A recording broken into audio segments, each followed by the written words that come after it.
사건 현장에서 사망자가 착용하고 있던 금목걸이를 훔친 검시 조사관. 오늘 아침 구속 심사를 받기 위해서 법원에 출석을 했습니다. 그 모습 먼저 보겠습니다.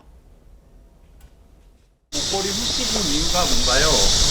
이전에도 검시 중 물품 훔치신 적 있으세요?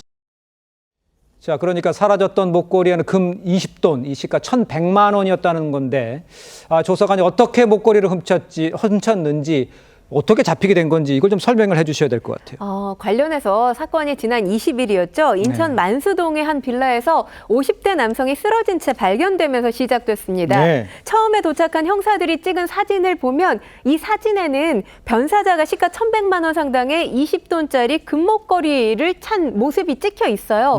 그런데 이 금목걸이가 사라지면서 범행이 덜미를 잡힌 건데요. 경찰은 내부자의 소행으로 의심하고 당시 현장에 출동했던 형사 등 5명을 상대로 진술조사를 벌였습니다. 그랬군요. 처음에는 범인이 나타나지 않았습니다.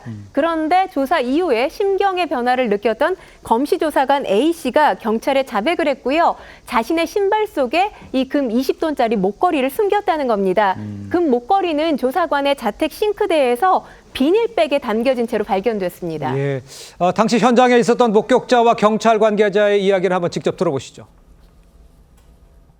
기동 수사대차, 봉고차, 건물 2개씩 할 수 있는 거예요. 부랴부랴 거기 현장에 있었던 사람들이 다 모여갖고 신체 수색을 한 거예요, 서로가 그냥. 근데 안 나왔어요. 비닐팩 거기다가 넣어서 집에 싱크대 밑에 넣어놨더라고.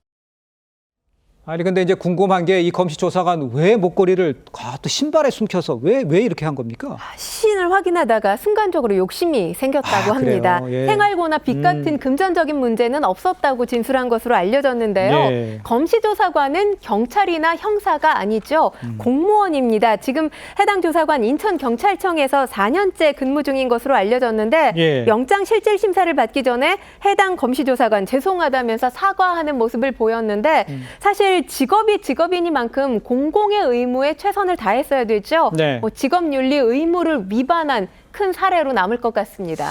영화에서는 제가 이런 장면을 좀 본 것도 같긴 한데 구속 여부는 오늘 오후 늦게 결정이 될 거라고 하는데 이런 경우에 처벌은 어떤 걸 받게 됩니까? 기본적으로 절도죠. 절도. 그러니까 사망했다 하더라도 사망한 자의 그 점유를 벗어나지 않은 것이거든요. 그렇다면 네. 수사기관의 점유하에 있었다고 볼 여지도 있기 때문에 저거는 점유 이탈물이 아니고 절도고요. 또 하나 만약에 이 부검을 해봤는데 범죄 흔적이 있다고 그러면 증거일 수도 있어요. 저 부분이 범행의 동기로 작용할 수도 있거든요. 금목걸이가 그대로 차 있으면 이거는 재산범죄, 그러니까 강도 등은 아니다.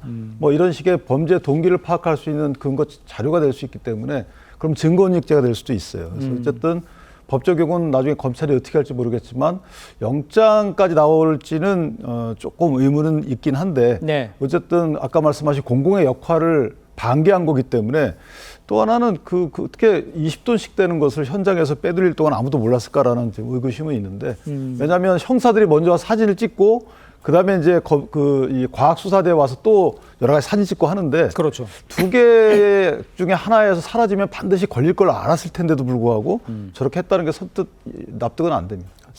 그것도 한번 조사를 해봐야 될 것 같은데요. 어떻게 된 문제인지. 왜냐하면 20돈을 이 신발에 넣어서 나왔다는 거거든요. 근데 다 몸들을 서로 간에 수색을 했다는 것인데 어떻게 신발 속은 안 봤을지 그것도 좀 의아합니다.